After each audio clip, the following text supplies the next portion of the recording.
Hello and good morning everyone. आप सभी लोगों का स्वागत है स्टडी ग्लोब्स पर और डेली करंट अफेयर के सेशन में आप सभी लोगों का स्वागत है। आज 2 दिसंबर है और हम लोग डेली करंट अफेयर के सेशन को कंप्लीट करने वाले हैं। आप लोग मुझे इंस्टा पर फॉलो कर सकते हो, जो भी क्वेरीज है मुझे पूछ सकते हो।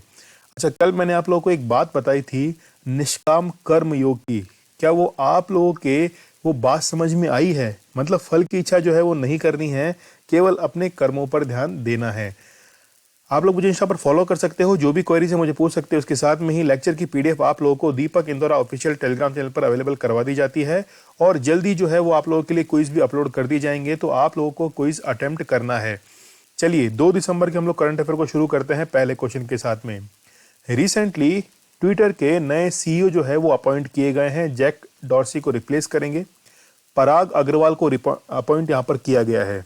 देखिए, पराग अग्रवाल जो हैं वो राजस्थान के अजमेर से संबंध रखते हैं, लेकिन इनकी जो अपॉइंटमेंट है वो काफ़ी कंट्रोवर्शियल बन चुकी है।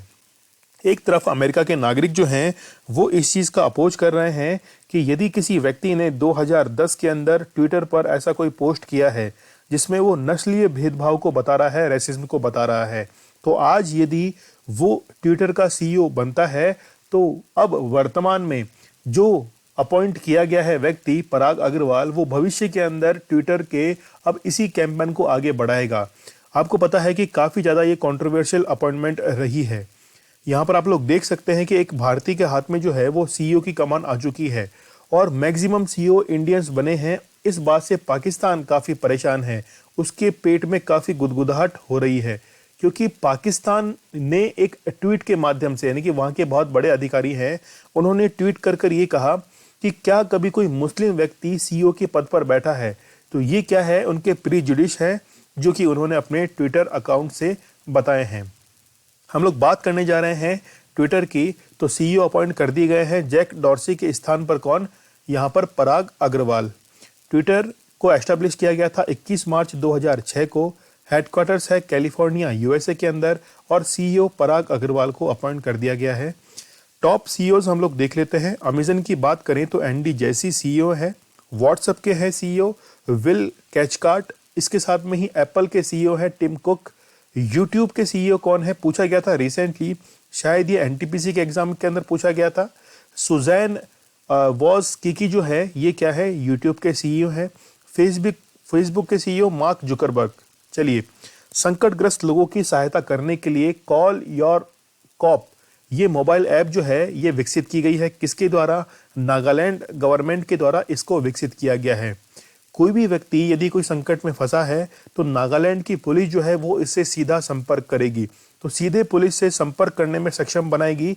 साथ ही इस ऐप को की लॉन्चिंग सबसे महत्वपूर्ण पहल है। तो पुलिस का काम है कि वो जनता के साथ में सीधा जुड़े और एक टैगलाइन काफ़ी फेमस है कि आम जनता में कोई भी भय जो है वो पुलिस का नहीं होना चाहिए। तो इसीलिए अपराधियों के अंदर तो भय होना चाहिए और आम जन के अंदर विश्वास होना चाहिए। नागालैंड की बात करें तो कैपिटल है कोहिमा। 1 दिसंबर 1963 को इसको एस्टेब्लिश किया गया था। नेफ्यू रियो यहाँ के चीफ मिनिस्टर है। चीफ जस्टिस है सुधांशु धूलिया। 3 नेबरिंग स्टेट्स हैं, अरुणाचल प्रदेश है, आसाम है और मणिपुर है। लोकसभा सीट कितनी है? 1 है। राज्यसभा सीट भी 1 है और विधानसभा सीट कितनी है? 60 है। चलिए नेक्स्ट क्वेश्चन देखिए। बारबाडोस की पहली महिला राष्ट्रपति जो है वो कौन बनी है? तो रिसेंटली यहाँ पर सैंड्रा मैसोन जो है वो पहली महिला राष्ट्रपति बनी है। आपको पता होगा कि बारबाडोस को रिसेंटली स्वतंत्रता जो है वो मिली है। गणतंत्र राष्ट्र रिपब्लिक जो कंट्री है वो बारबाडोस बना है। कैरेबियन सी के अंदर ये स्थित है। बेसिकली नॉर्थ अमेरिकन कॉन्टिनेंट में इसको गिना जाता है और यूके से ये अभी क्या हुआ है, रिपब्लिक बना है। बी इसका करेक्ट आंसर होगा। तो बारबाडोस जो है वो यूनाइटेड किंगडम से अलग होकर पूरी तरह गणतांत्रिक देश जो है वो बन चुका है और सैंड्रा मैसन यहाँ की पहली महिला राष्ट्रपति भी बन चुकी हैं। कैपिटल क्या है बारबाडोस की? तो ब्रिज टाउन इसकी कैपिटल है।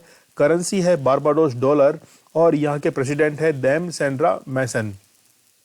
टॉप 5 प्रेसिडेंट की यदि हम लोग बात करें तो यहाँ पर आप लोग देख सकते हैं ये उज्बेकिस्तान है। ठीक है, थोड़ा सा करेक्ट कीजिए ना, यहाँ पर उज्बेकिस्तान है।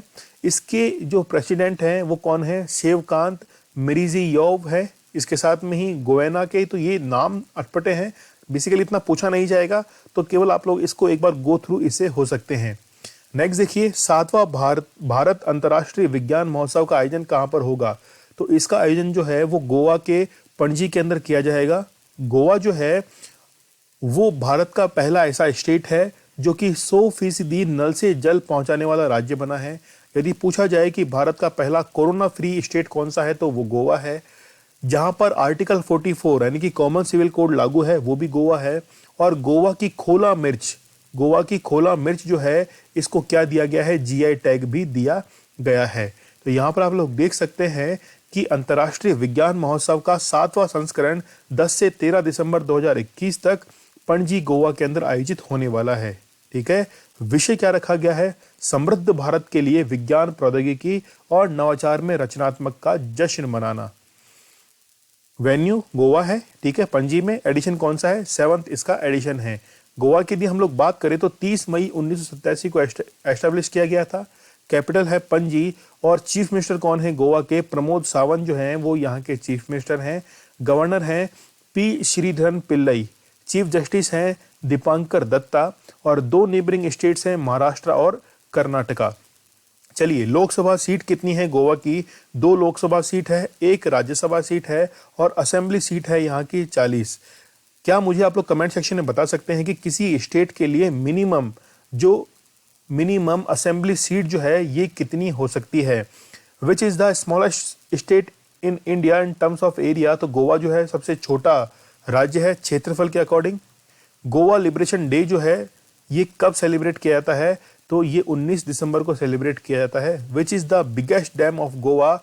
तो सालोलिम डैम जो है ये गोवा का सबसे बड़ा बांध है। नेक्स्ट देखिए, किस पुरुष फुटबॉल खिलाड़ी ने 7वीं बार बैलन डी और खिताब 2021 जीतकर इतिहास रचा है?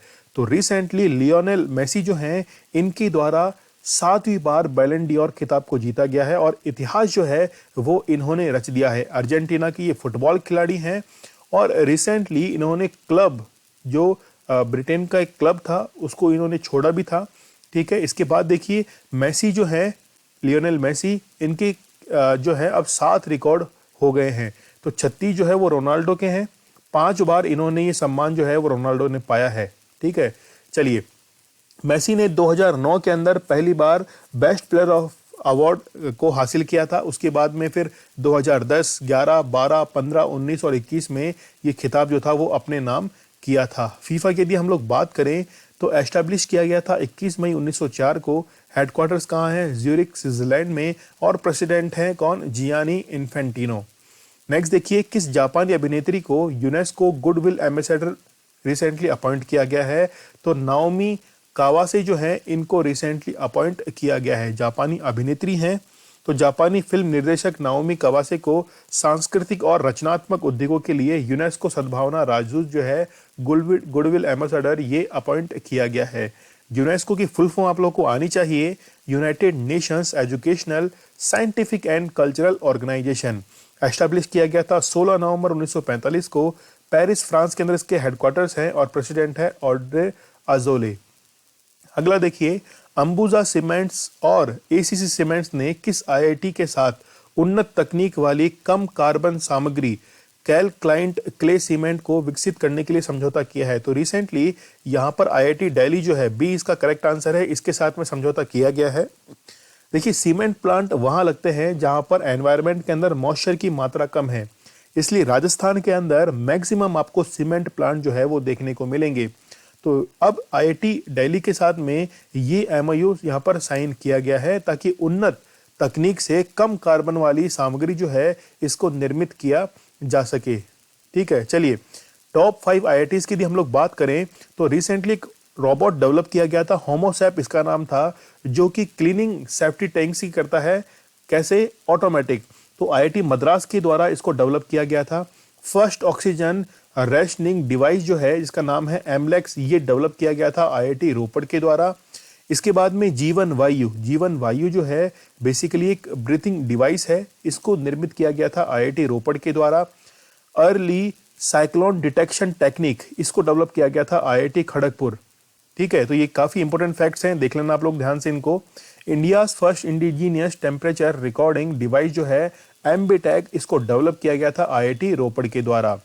2025 तक विश्व का पहला तैरता हुआ शहर जो है वो किस देश में बनेगा, तो यहाँ पर पिक्चर आप लोग देख सकते हैं कि एक बोट पर पूरा का पूरा यहाँ पर घर जो है वो बनाया गया है और काफी सारे घरों को मिलाकर एक सिटी बनाई जाएगी साउथ कोरिया के अंदर। साउथ कोरिया की कैपिटल है सियोल और पूरे विश्व में 5G नेटवर्क को लागू करने वाला पहला देश कौन सा था, वो कोरिया ही था। तो यहाँ पर ऐसा क्यों किया गया है, तो समुद्र के बढ़ते जल स्तर के कारण बाढ़ की समस्या से निपटने के लिए दक्षिण कोरिया को जल्द ही दुनिया का पहला तैरता हुआ शहर जो है वो मिलने वाला है, यानी कि फ्लोटिंग सिटी जो है वो मिलने वाली है। अच्छा, मुझे कमेंट सेक्शन में ये बताइए आप लोग कि विश्व की पहली बिटकॉइन सिटी जो है वो कौन सी है। विश्व की पहली बिटकॉइन सिटी ये कौन सी बनी है। यह शहर दक्षिण कोरिया में बुसान तट पर बनाया जाएगा। इसके 2025 तक पूरा होने की संभावना है। साउथ कोरिया की कैपिटल है सियोल और यहाँ की करेंसी है साउथ कोरियन वॉन। यहाँ के प्राइम मिनिस्टर है किम बुक क्योम और मून जाए इन जो है वो यहाँ के प्रेसिडेंट है। ठीक है, जैसे सैमसंग है, हुआई है, एलजी है, इसके हेडक्वार्टर जो है वो भी साउथ कोरिया के अंदर स्थित है। What is the name of the international border of north Korea and south Korea, तो 38 पैरेलल लाइन जो है ये दोनों के बीच में बॉर्डर को ड्रॉ करती है। What is the name of the parliament of south Korea, तो नेशनल असेंबली इसको कहा जाता है। अगला क्वेश्चन देखिए कि अंतर्राष्ट्रीय आपराधिक पुलिस संगठन के नए अध्यक्ष जो हैं वो रिसेंटली नासिर अल रईसी को बनाया गया है। ये कहाँ के हैं, यूएई के व्यक्ति हैं ये, और इनको रिसेंटली अध्यक्ष बनाया गया है इंटरनेशनल क्रिमिनल पुलिस ऑर्गेनाइजेशन का। तो संगठन ने इस्तांबुल तुर्की में आयोजित 89th जो इंटरपोल की जो बैठक है इसमें 4 साल के कार्यकाल के लिए महानिरीक्षक अहमद नासर अल रईसी जो है यूएई के हैं ये, इनको क्या चुना है, अध्यक्ष चुन लिया गया है। नेक्स्ट देखिए, अंतिम दौर में संयुक्त अरब अमीरात के उम्मीदवार को सदस्य देशों द्वारा डाले गए 68.9% वोट जो है वो यहाँ पर अपॉइंट हुए यानी कि मिले हैं और 4 साल के लिए इनका अपॉइंटमेंट किया गया है। इंटरपोल की बात करें तो फॉर्मेशन किया गया था 1923 में। हेडक्वार्टर्स है लियोन फ्रांस के अंदर। इंटरपोल के प्रेसिडेंट कौन है, अहमद नसीर अल रईसी जो है ये अब प्रेसिडेंट बन गए हैं। इंटरपोल के मेंबरिंग कंट्रीज कितने हैं, 195 हैं। रिसेंटली आपको पता होगा कि रशिया के द्वारा जो कर्च वाटर स्ट्रीट है, कर्च वाटर स्ट्रीट जो है यहाँ पर भी कई जहाज जो है वो रोके गए थे रशिया के द्वारा। फिर यहाँ पर कई ऑब्जेक्शन उठे थे और इंटरपोल के द्वारा ये कहा गया था कि हम जो है यहाँ पर जो भी पुलिस कार्रवाई होती है इसको करने के लिए यानी कि पूरी तरीके से यहाँ पर तैयार हैं। तो रशिया जो है वो कर्च जल संधि के अंदर अब ऐसी कोई भी घटना ना करे जिससे यहाँ पर जहाज जो है शिप उनको रोका जाए। इंटरपोल के सेक्रेटरी जनरल जो हैं वो जुर्गान स्टोक हैं। इंटरपोल का मोटो क्या है, connecting police for a safer world. Next देखिए, रासायनिक युद्ध के सभी पीड़ितों के लिए स्मरण दिवस जो है ये कब मनाया जाता है, तो 30 नवंबर को ये डे सेलिब्रेट किया जाता है विक्टिम्स ऑफ केमिकल वॉरफेयर के लिए। ठीक है, तो 30 नवंबर का दिन आप लोग जरूर याद रखना। ये क्या है, 2005 यानी कि संयुक्त राष्ट्र के द्वारा 2005 के बाद से हर साल 30 नवंबर को ये डे सेलिब्रेट किया जाता है ताकि रासायनिक जो भी वेपन्स हैं इनसे जो भी जनहानि हुई है उनको श्रद्धांजलि देने के लिए ही ये डे सेलिब्रेट किया जाता है। चलिए 1 दिसंबर के हम लोग करंट अफेयर को रिवाइज करते हैं। भारतीय रेलवे भारत के किस राज्य में दुनिया का सबसे ऊंचा जो है पुल ब्रिज वो बनाने जा रहा है, तो वो कहाँ पर है, मणिपुर के अंदर। सीबीआईसी के नए अध्यक्ष जो है वो अपॉइंट किया गया है विवेक जौहरी को। मैरियम वेबस्टर डिक्शनरी ने किस शब्द को 2021 का वर्ड ऑफ द ईयर जो है वो चुना है, तो वो है वैक्सीन। पर्वतारोहण फाउंडेशन की पहली महिला अध्यक्ष कौन बनी है, तो वो बनी है हर्षवंती बिष्ट को बनाया गया है। 30 नवंबर 2021 को कौन सा देश यूनाइटेड किंगडम से अलग होकर पूरी तरह गणतांत्रिक देश बन गया है, तो वो है बारबाडोस। भारतीय अंतर्राष्ट्रीय फिल्म समारोह 2021 में किस फिल्म को गोल्डन पीकॉक अवार्ड से सम्मानित किया गया है, तो वो है रिंग वन रिंग। अंतर्राष्ट्रीय पर्यटन मार्ट 2021 का आयोजन कहां पर होगा, तो इसका आयोजन जो है वो नागालैंड के अंदर किया जाएगा। किस राज्य के मुख्यमंत्री ने स्कूलों के लिए विश्व का पहला फीफा कार्यक्रम जो है इसको शुरू कर दिया है, तो उड़ीसा गवर्नमेंट के द्वारा इसे शुरू किया गया है। विश्व का सबसे बड़ा hydrogen fuel cell power plant जो है ये कहां पर बनाया गया है, साउथ कोरिया के अंदर। हाल ही में किस राज्य और केंद्र शासित प्रदेश में आयुर्वेद पर्व 2021 का उद्घाटन किया गया है? तो कहां पर? न्यू दिल्ली के अंदर इसका उद्घाटन किया गया है। बी इसका करेक्ट आंसर रहेगा। ये कल का हमारा स्टडी ग्लोस क्वेश्चन था। मैंने पूछा था कि मरियप्पन थंगावेलु जो कि पहले टोक्यो पैरा ओलंपिक्स की ओपनिंग सेरेमनी के लिए फ्लैग बैरियर थे, इनके स्थान पर फिर टेकचंद को बनाया गया था। क्वेश्चन ये पूछा गया था कि हाई जंप में इन्होंने कौन सा मेडल जो था वो जीता था? तो सिल्वर मेडल जो था वो इनके द्वारा जीता गया था। तो मरियप्पन थंगावेलु जो है इनका संबंध किससे है? हाई जंप से है। आज का क्वेश्चन आप लोगों के लिए है कि लॉजिस्टिक्स परफॉर्मेंस इंडेक्स में भारत का जो है, यानी कि भारत के अंदर पहला राज्य कौन सा है? तो ये आप लोगों को बताना है कि सबसे बेहतरीन प्रदर्शन करने वाला राज्य कौन सा है। कमेंट सेक्शन में मुझे इस क्वेश्चन का आंसर जरूर देना। सेशन को लाइक करना आप लोगों को नहीं भूलना है। आप लोग मुझे इंस्टा पर फॉलो कर सकते हो, जो भी क्वेरीज है मुझे पूछ सकते हो। लेक्चर की पीडीएफ आप लोग डाउनलोड करके सेव रखना और क्विज आप लोगों के लिए जल्द ही अपलोड कर दिए जाएंगे। स्टडी ग्लोज आप लोगों के लिए बहुत ही बेहतरीन कंटेंट लेकर आता है। नॉलेज इज पावर, ये हमारी टैगलाइन है। तो चलिए कल मिलेंगे हम लोग बहुत ही बेहतरीन करंट अफेयर के साथ। तब तक के लिए धन्यवाद।